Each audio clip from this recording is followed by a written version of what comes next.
Hello, you guys. Welcome to the Ranting Shop. It's me, Melissa, and today we're going to be talking about Ready to Love Season 4, episode number 10. So, this episode was primarily about people deciding whether to go with a risky option or a safe option. Now, as rational human beings, we tend to pick the safer option as opposed to the riskier option. But you'd find that the riskier option is more rewarding than the safer option is. The safer option tends to be boring, it tends to be too easy to get, whereas the riskier option, it might have its risks, but when you do get it, the value of it is more abundant than that of the safer option. This is what this episode is going to be about today. We're going to start with Amber.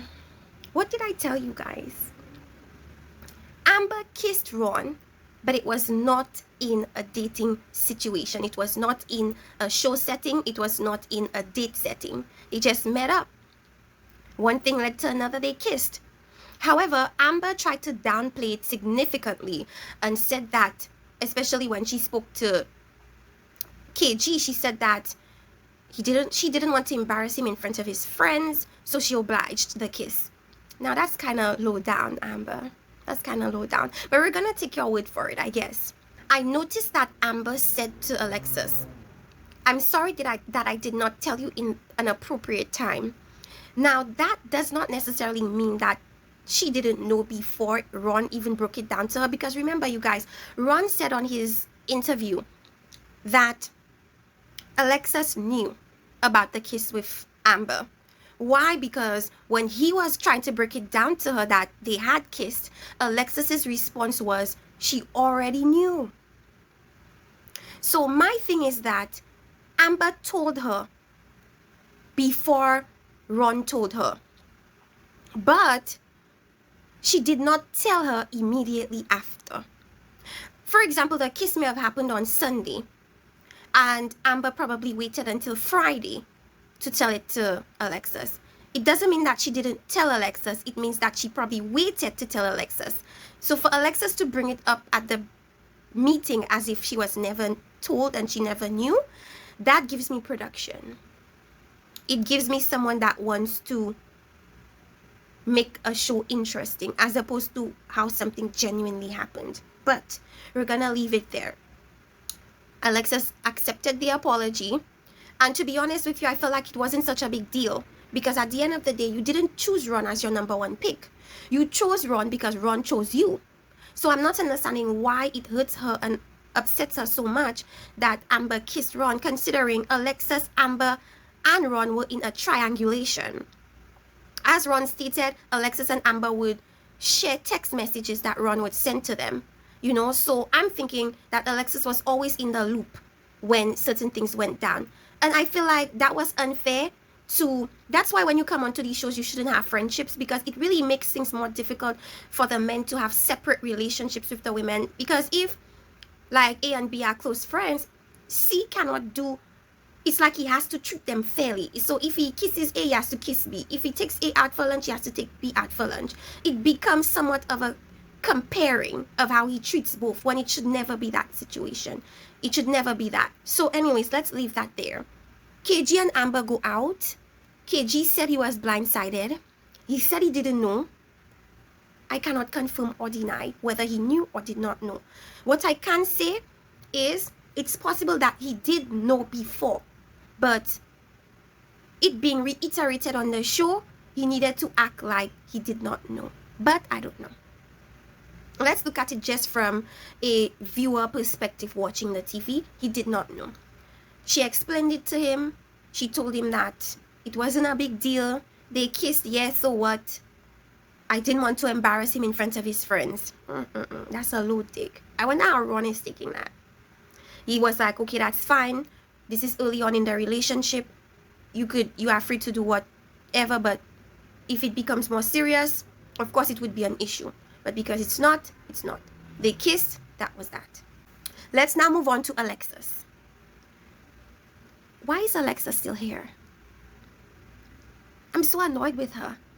Every time I see her on the screen, she annoys me. I don't want to see her anymore. I'm sick of her. I'm tired of her.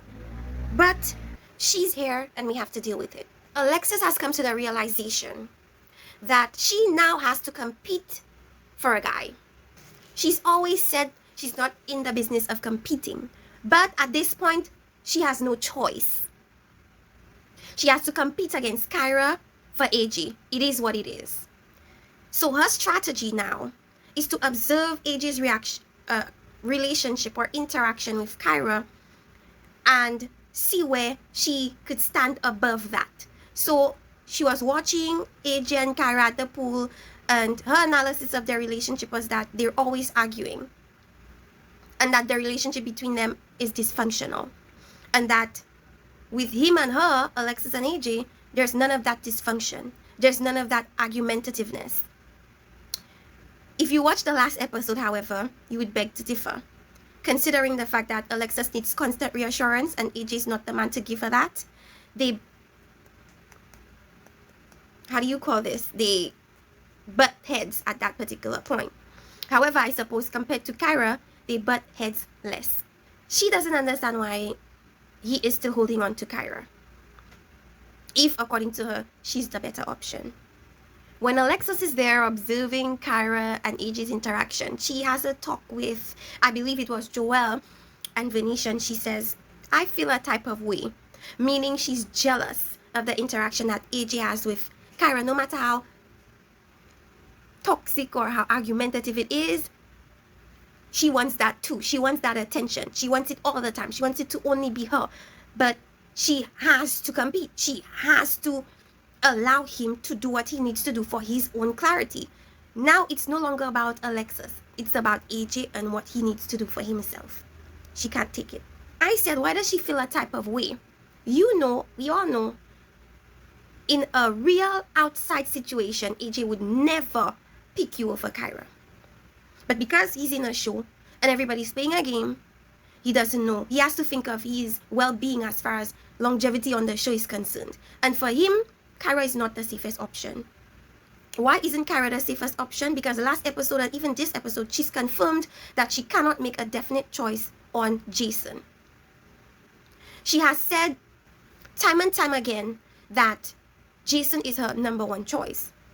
However, as Jason said to us last episode, although she said that verbally, he's not feeling that in their interaction. So at this point, Jason and Kyra are at a head. Right now, they're at a standstill because according to him, he's trying to follow Kyra's lead. And since Kyra is still leaving AJ as an option, he feels like he has to have other options as well, and that is why he's had Liz as his other option. The problem with these two is that neither one of them want to yield. Neither one of them wants to let go of their power. Because the moment one of them decide that the other is their one and only, is the moment that they become vulnerable. It's the moment that they've become powerless. Neither of them want to give the other one the upper hand over them. That is why the relationship is at a standstill. To be honest with you, at this point, both of them are playing a game. But I think Kyra is playing more of a game than Jason is. Jason is simply following her lead.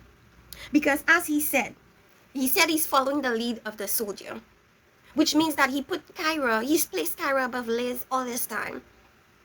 And he's just observing to see what she's going to do next. And she's not doing anything. So at this point, he has to make a decision. He has to make a choice. And when he spoke with Tommy, he said that his father always told him that love should not be difficult. It should be easy. And so he's realizing that Kyra would always be the riskier choice. Liz has been his safe choice. She's laid it out on the line with him. He knows where she is at with him. He knows that she's all in with him. And so he feels safer choosing her. However, we all are aware of the fact that he likes Kyra more because Kyra is more of the chase for him. But the thing with Jason is, he understood that. The last episode where the men deliberated, they all, or majority of them, chose Kyra. At that point, he realized that he'd have to fight for her. He realized that she would be the riskier choice for him. And Jason is not about that competing life. So he is naturally gonna choose the safer option. Safer options are not necessarily bad. They're just like, I would liken it to business. Low risk, low reward. Versus high risk, high reward. But as Jason said, and as he said to Uncle Tommy, between Kyra and Liz, he chose Liz.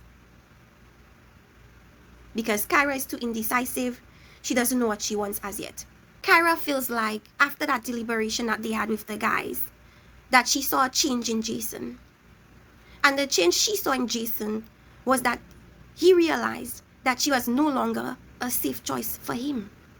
He realized that he'd have to work for her and she would be the more riskier option. Because according to Jason, Kyra has not opened up. Kyra is slow to open up. And in this environment, everything has to be sped up. He cannot be waiting for her to decide who she wants all the way at the end of the show. He needs that reassurance now. And as I said before while watching, she gives me Adriana vibes. Adriana was able to ride it out until the end with 2 options. Kyra wants to do the same. The problem with that is Jason doesn't want to give her that position of power. AJ doesn't want to do it as well. They want to look out for themselves. So they both want to and will take the safer option. I also said that because Kyra said to Jason that she wants to ride it out until the end, she's giving me producer vibes. Like the producer told her, don't make a choice yet. She's giving me coerced and inauthentic. Now, I'm not saying that she's really not torn, but everybody could see, especially ones that paid attention to her live, she's leaning more towards Jason. She has leaned more towards Jason this entire time. So the thing is, Jason is still unaware of where she is with him, even though she said that Jason is her choice. As I said before, Kyra wants Jason. However, she wants him to yield first. She wants him to say, you are my only one first, before she actually says that he is her only one. And that's where they are. So he is essentially following Kyra's lead, as I said before. Alexis and AJ talk. Alexis' strategy is to point out the weakness in his relationship with Kyra. So she points it out. She said it's dysfunctional. She says it's argumentative. He understands that. He knows that. And that she's a better choice. She's a safer choice. She started off the conversation with an apology to him. So in a sense, she's yielding to him. And she wants him to know that she is yielding to him. So that is why he considers her a safe choice. Now, the way he put it, being a safe choice is a boring choice to him. He's bored by her. He's bored by the fact that it's easy to get her. And he wants the riskier option, Kyra. But because it's a risky option, of course, he's hesitant to choose her over Alexis. But he wants to. He said something important. He said, what you need is not necessarily exciting. Further reiterating the fact that he feels like Alexis is boring. She's a boring choice. She's easy to get. He knows where she is with him. That doesn't excite him. And for men, they like to chase. They like the excitement. And Alexis just doesn't give that to him. She asked him about what his choice is. And he never confirmed whether the choice would be Alexis or Kyra, because he simply cannot make a decision. As far as, if you look at it from a game perspective, it would be best if he does not pick Kyra. For his own safety, next episode, if he chose Kyra or chooses Kyra, it would be at his downfall. Because if the power is brought back to Kyra, she will make Jason sweat. But she would still choose him over AJ. So AJ, I feel like, is aware of that, and that is why it's so difficult for him to say Kyra's name. It's not like he doesn't want to pick Kyra. It's that strategically, it's not the best thing for him to pick Kyra. So at the end of the day, now it's about game. Then Tommy comes in, and I made a comment. I said, seriously, why do people clap every time Tommy comes in? This is ridiculous. Is he a god or something? But anyway. Joel had a talk with Tommy. It was him and KG. I already spoke about KG. There's nothing much to say about KG besides the fact that he forgave Amber and they're fine. Joel feels as if he has resolved his issues with Venetia. Venetia feels as if they've progressed because he apologized. But I don't think she knows that the apology was a coerced apology. It wasn't a natural apology from him. But either way, she feels like the relationship has somewhat progressed because they've gotten over that hurdle. I've come to the conclusion that Joel just doesn't like conflict. He'd prefer to sweep it under the rug and act as if it didn't happen. That is why it was so important for Tommy to tell him that it is important that conflicts are addressed. If so, they build up and then they just lead to contention in the relationship. But seriously, you guys, you see, after Joel chose Kyra, I've seen a shift with his relationship with Venetia. The spark isn't there anymore. Something is burnt out. I don't see the excitement with him and Venetia anymore. It makes it hard for me to root for them because it's like I don't see that spark with him. It's like he saw something that just that altered his view, his perspective on Venetia. And no matter what he says, I just haven't seen that from him since, the spark. However, our stable choices are KG and Amber, Venetia and Joel. Stable choices, stable options. They only have each other and they chose each other stable. The unstable options are Jason, Liz, AJ, and Alexis, and Kyra. One woman has to go. Who will be the woman to go? AJ is torn, as I said before.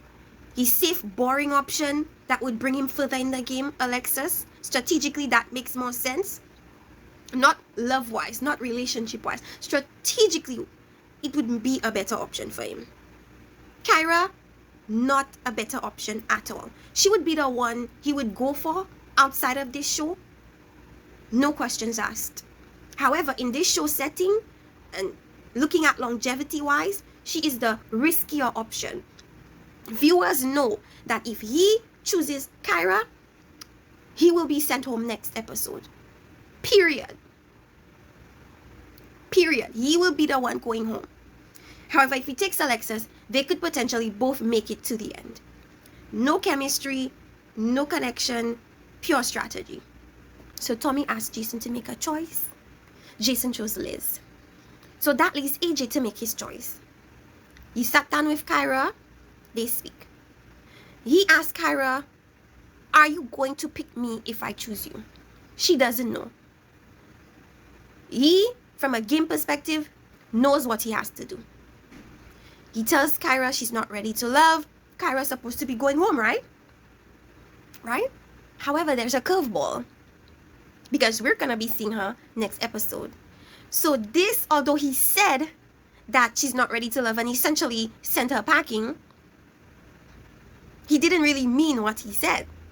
So he hasn't made a definite choice still. So we're going to be seeing her next episode. This is crazy. Why is Kyra still there? Kyra is supposed to be gone.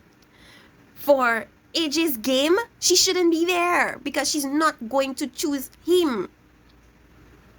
It's going to mess up even Liz's situation because Kyra still being there will make it harder for Jason to make a choice. Yes, he chose Liz this episode, but we know that he's likely to flip. He is likely to flip. So it leaves Liz in jeopardy. It leaves Alexis in jeopardy. But you guys stay tuned for next review from Ready to Love. Like and subscribe if you like the way I break things down. If you like the way I assess these people. And see you next time on The Ranting Shop. Bye-bye.